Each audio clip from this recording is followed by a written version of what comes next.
Ah, laki na oh. Baka pipitik na yan. Oh, kumpleto na. Tuyo na.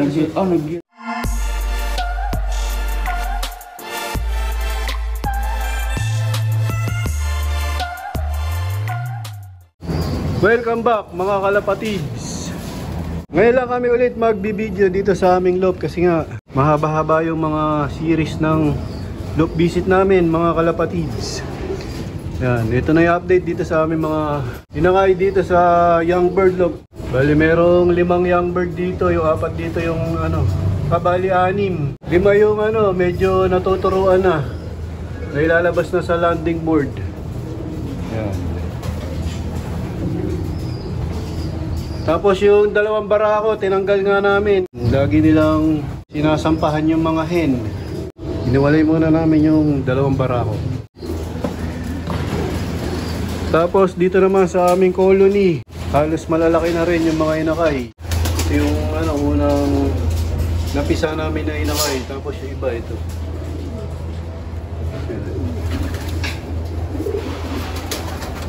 Siguro mga 1 week pa ililipat na namin to sa young bird loop. Pwede na silang awatin sa kanilang mga magulang. Yung iba may itlog na rin. Yung iba wala pa. Ito mga mangingitlog na. Kaya lang ayaw niya dito sa sa taas. Kaya ililipat natin yung kanyang itlogan dito. Yan, merong ganyang breeder. Ayaw dito sa taas. Gusto dun daw sa baba. Ayan, katulad nito, ayaw nitong umakyat dito sa taas. Kaya yung paso niya, sa baba na lang namin nilagay. Tapos ayaw niya rin na yung paso niya nando sa dulong-dulo. Gusto niya nandito lang oh. Yan, dito sa pwesto niya. Sa buka na lang.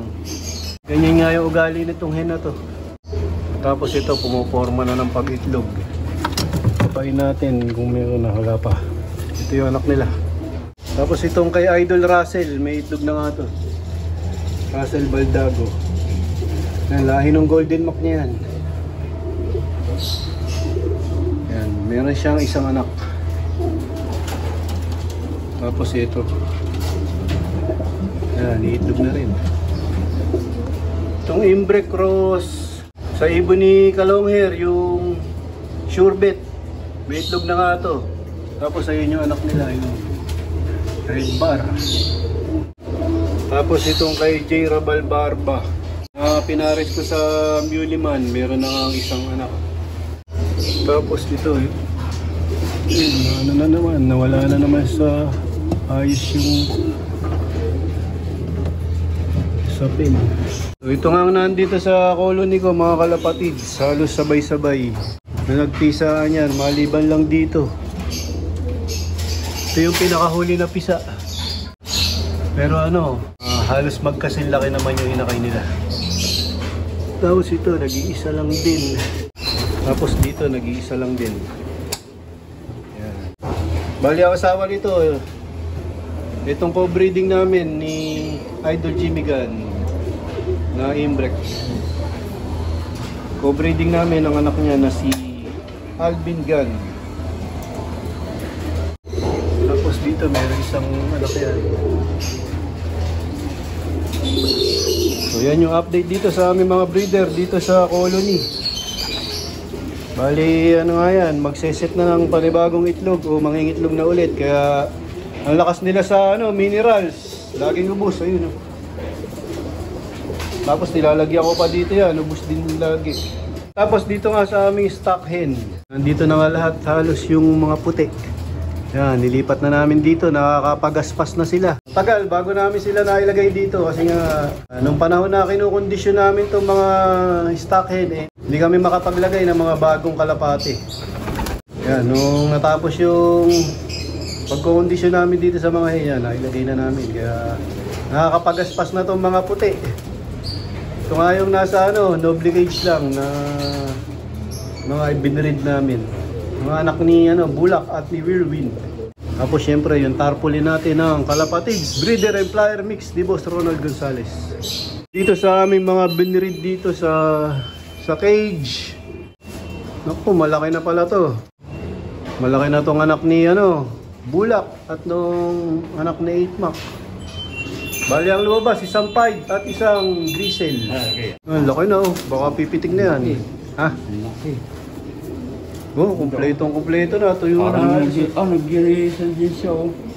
Gristle din ano? Oo. Yeah. So ililipat na nga namin sa Young Bird Loop. Bago namin ilipat, i-spray namin ng pangkuto. Ayaw. So, bali, pa-spray na nga yung ginagawa namin mga kalapatids. Hindi na kami nagpapaligo ng malatayon kasi nga masama para sa kuko ni JJBK. Yung malatayon. Mga dragon. Yung ilalim na nga na, buntot pa. Isa pa. Dragon ng po. Dragon. Tapos ano, turuan mo uminom. Yan, bago ilagay, siyempre tuturuan uminom ni JJBK yan para di siya mahirapan hanapin yung inuman. Laki nga. Ayan na, medyo ano lang yan, maninibago lang ng konti. Pero baliwala sa kanya yan. Kasi nga may mga kasama na siya. Yun, mga young bird din. Yan, mukhang hento. Yan, nag-gristle.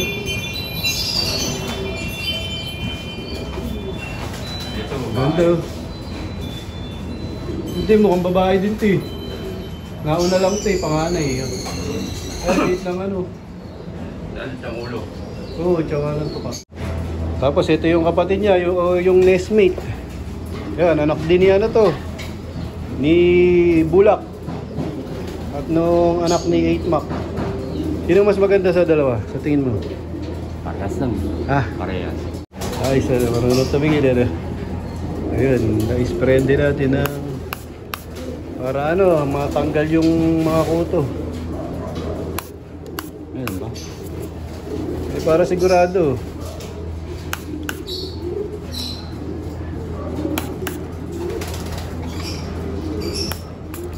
Doon nga sa nagtatanong, ano daw yung ginagamit namin pang spray. Ito nga yung ginagamit namin. Sa ngayon, Victory. Ito nga yung available, pero meron pa kami isang ano, nabili. Baga, inuubos lang namin to. O kahit ano mga kalapatids, pwede. Basta pang kalapati na pang spray. Bali, ano, hindi na nga kami naggagamit ng naglalagay ng ano, pangkuto sa paligo. Kasi nga, baka ano, masama sa kalusugan. Ni JJBK ang sakulam. Ito, mas bata. Mas maganda kulay dito. Ano pa to, magdadark pa to pagka naglugon. Babago pa na. Oo, pagka ano yan, nagpalit ng balahibo. Magkano pa yan, magdadark. Bali yan, mag-nestmate nga yan, mga kalapatids. Gristle, yung mga inanak ni ano ngayon, Bulak. Tapos meron nga kami isang tuturuan. Ito nga yung ano, isa sa pinakahuli naming ibinaba. Fancier's band lang yung naikabit namin dito mga kalapatids. Sige, tuturuan ni ano. Nalagay namin sa landing board para masanay. Nag-iisa nga lang yan. Wala siyang kasabay. So yan. Papasok agad na. Pupunta agad sa ano, trapdoor. Naturuan na nga namin sa trapdoor yan mga kalapatids. Ayan, papasok na oh. Bali, 3 araw siya nasa loob niyan nung double door. Nung marunong nang pumasok sa trapdoor yan, nilalagay na namin siya sa landing board. Yan, dyan lang muna siya. Siya lang muna yung ano, pinakawala namin kasi nga siya yung pinakabata sa ngayon na tinuturuan namin. Yung 4, mamaya pantanghali kasi medyo pumipitik-pitik na yun.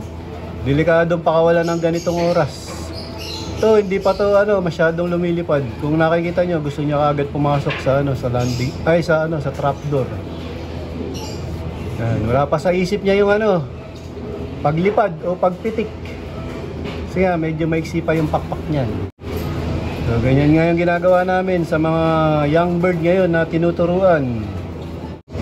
Sa susunod, yung mga pinakita kong inakay, pagbaba nun, sabay-sabay nga namin tuturuan dito yan sa landing board. So dito ko natatapusin ang video ko para sa araw na to. Please like, share, comment, subscribe. Keep safe, God bless. Ingat mga kalapatids. Gusto nang pumasok, papasukin na natin. Tingnan mo, papasok agad yan.